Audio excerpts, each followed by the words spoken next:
മക്കൾ എല്ലാവരും അടിപൊളിയായിട്ട് പഠിക്കുന്ന തിരക്കിലായിരിക്കും അല്ലെ. അപ്പൊ ഇന്നത്തെ വീഡിയോ എന്റെ മക്കൾക്ക് മാത്രമല്ല നിങ്ങളെ പേരൻസിന് കൂടെ വേണ്ടിയിട്ടുള്ള വീഡിയോ ആണ്. അപ്പൊ പേരൻസിനോട് എന്തായിരിക്കും ടീച്ചേഴ്സിന് പറയാനുണ്ടാവുക എന്നുള്ള കാര്യം ഉറപ്പായിട്ട് നിങ്ങൾക്ക് തന്നെ അറിയുണ്ടാകും. നമ്മളുടെ ചെറിയ കുട്ടികളെ എങ്ങനെയാണ് നമ്മൾ ഇൻട്രസ്റ്റിംഗ് ആയിട്ട് പഠിപ്പിക്കുക എന്നുള്ള ഒരു കാര്യമാണ് ഇന്ന് നമ്മുടെ ക്ലാസ്സിൽ പറയാൻ വേണ്ടി പോകുന്നത്. അപ്പൊ ഇൻട്രസ്റ്റിംഗ് ആയിട്ട് പഠിപ്പിക്കുക എന്ന് പറയുമ്പോൾ എന്തായാലും പേരൻസിന് അറിയുമായിരിക്കും, അവർക്ക് ഒരുപാട് ട്രിക്സ് ഉണ്ടായിരിക്കും അല്ലെ. അപ്പൊ കുറെ ആൾക്കാർ ഇപ്പോഴും എന്തായിരിക്കും ആ ഒരു കാര്യത്തിൽ ബുദ്ധിമുട്ടായിരിക്കും. പക്ഷെ അതൊന്നും ഇല്ലാതെ നമുക്ക് എന്ത് ചെയ്യാം, കുഞ്ഞു കുഞ്ഞു ട്രിക്സിലൂടെ അവരെ പഠിപ്പിക്കാൻ പറ്റും. അപ്പൊ ചെറിയ മക്കൾ എന്ന് പറയുമ്പോൾ LKG മുതൽ നമ്മളെ 4ാം ക്ലാസ് വരെയുള്ള മക്കളെയാണ് ശരിക്കും നമ്മൾ ചെറിയ മക്കളെ എന്നുള്ള രീതിയിൽ പറയുക അല്ലെ. അപ്പൊ എന്തായാലും അവരുമായിട്ട് നമ്മൾ പഠിപ്പിക്കുന്ന അല്ലെങ്കിൽ നമ്മൾ ഇന്ററാക്ട് ചെയ്യുന്ന ഒരു സമയം എന്ന് പറയുമ്പോൾ അവരെങ്ങനെയാണ് നമ്മൾ പഠിപ്പിക്കുക, ഒരു ക്ലാസ് റൂം പോലെ അവരുടെ ഇടയിലുള്ള ഒരു സമയം ക്രിയേറ്റ് ചെയ്യാൻ വേണ്ടിയിട്ട് ശ്രമിക്കാം. അപ്പൊ ആ ഒരു ക്ലാസ് റൂമില് അവരും നിങ്ങളും മാത്രമല്ലാതെ കുറച്ച് ആൾക്കാരെ കൂടെ നമുക്ക് ഉൾപ്പെടുത്താം. അത് ഒരു പക്ഷെ അവർക്ക് ഇഷ്ടപ്പെട്ട ഒരു പാവയായിരിക്കാം. അപ്പൊ എപ്പോഴും അവർ കളിക്കാൻ എടുക്കുന്ന ഒരു പാവ അല്ലെ, അവർ പേരിട്ട് വിളിക്കുന്ന ഒരു കുഞ്ഞു പാവയായിരിക്കാം. ഇല്ലേ ചെറിയ ആൾക്കാർക്ക് എന്താകും, കുറച്ച് ക്യാരക്ടേഴ്സ് ആയിരിക്കും.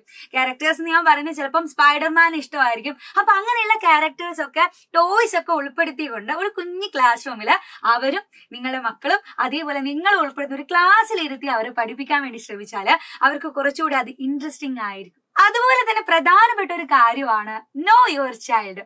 നിങ്ങളെ മക്കളെ നിങ്ങൾ തന്നെ നല്ലപോലെ മനസ്സിലാക്കുക എന്നുള്ളത്. അപ്പൊ എന്തായാലും ഒരു പാരന്റിന് അവരുടെ മക്കളുടെ ഇഷ്ടാനിഷ്ടങ്ങളൊക്കെ അറിയുമായിരിക്കും.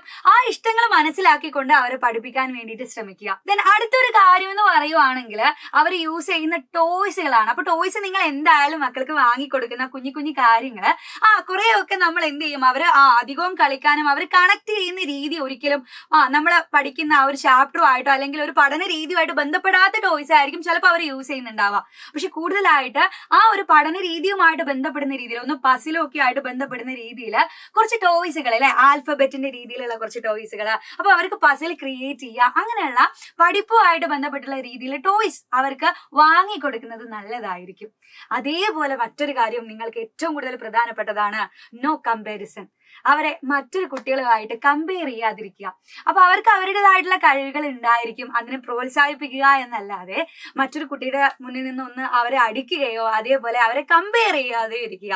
അത് ഏറ്റവും പ്രധാനപ്പെട്ട ഒരു കാര്യം തന്നെയാണ്. പിന്നെ നമ്മൾ നേരത്തെ ക്ലാസ് റൂമിനെ പറ്റിയൊക്കെ പറഞ്ഞല്ലോ അല്ലെ. അപ്പൊ ക്ലാസ് റൂമിൽ നമ്മൾ എന്തായാലും കുട്ടികളെ നമ്മളെ ടെക്സ്റ്റ് ബുക്ക് കാര്യങ്ങൾ പഠിപ്പിക്കുന്നതിന്റെ കൂട്ടത്തില് അപ്പൊ ക്ലാസ് റൂം എന്നുള്ള ബേസ് ഒന്നുമില്ല, അല്ലാതെ നിങ്ങളെ സംസാരിച്ചുകൊണ്ടിരിക്കുമ്പോൾ തന്നെ ഒരു കുഞ്ഞു ഗെയിം പോലെ എന്ത് ചെയ്യുക, അവർക്ക് ഓരോരോ ലെറ്റേഴ്സോ അല്ലെങ്കിൽ അക്ഷരങ്ങളോ ഒക്കെ കൊടുത്ത് അതിന്റെ ഒരു ലെറ്റർ, ഒരു ഇപ്പം ക എന്ന് പറയുന്ന ഒരു അക്ഷരമാണെങ്കിൽ ക വെച്ചിട്ട് അവരോട് കുറച്ച് വേർഡ്സ് ഉണ്ടാക്കാൻ വേണ്ടിയിട്ട് പറയാം.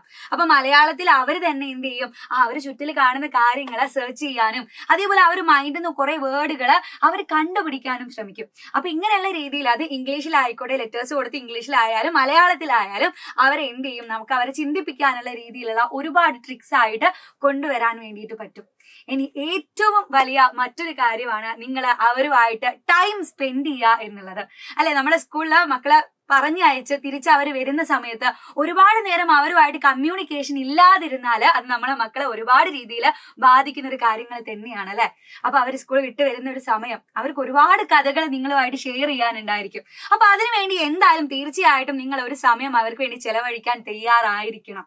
അവർ സ്കൂളിലുള്ള കഥകള്, അവരുടെ ഫ്രണ്ട്സിന്റെ കഥകള്, അവിടെ പഠിച്ച കാര്യങ്ങള് അതൊക്കെ ചോദിച്ച് അവരുമായിട്ട് നല്ലൊരു ഫ്രണ്ട്ഷിപ്പ് ക്രിയേറ്റ് ചെയ്ത് കഴിഞ്ഞാല് നിങ്ങൾ അവരുമായിട്ട് പഠിക്കുന്ന ഒരു അല്ലെങ്കിൽ പഠിപ്പിക്കുന്ന ഒരു സമയം വളരെ ഇൻട്രസ്റ്റിംഗ് ആയിട്ട് വളരെ ഇഷ്ടത്തോടു കൂടെ നിങ്ങളെ കൂടെ ഇരുന്ന് അവർക്ക് പഠിക്കാൻ വേണ്ടി പറ്റും. അപ്പൊ ഇത്രയും കാര്യങ്ങള് നമ്മളൊരു കുഞ്ഞു ക്ലാസ്സിൽ പറഞ്ഞു എന്നേ ഉള്ളൂ. അപ്പൊ നിങ്ങളെ ഹെൽപ്പ് ചെയ്യാൻ എന്തായാലും ഇവിടെ സൈലം ഉണ്ടായിരിക്കും. അപ്പൊ അടുത്തൊരു ക്ലാസ്സിൽ കാണുന്നത് വരെ ബൈ ബൈ, സീ യു.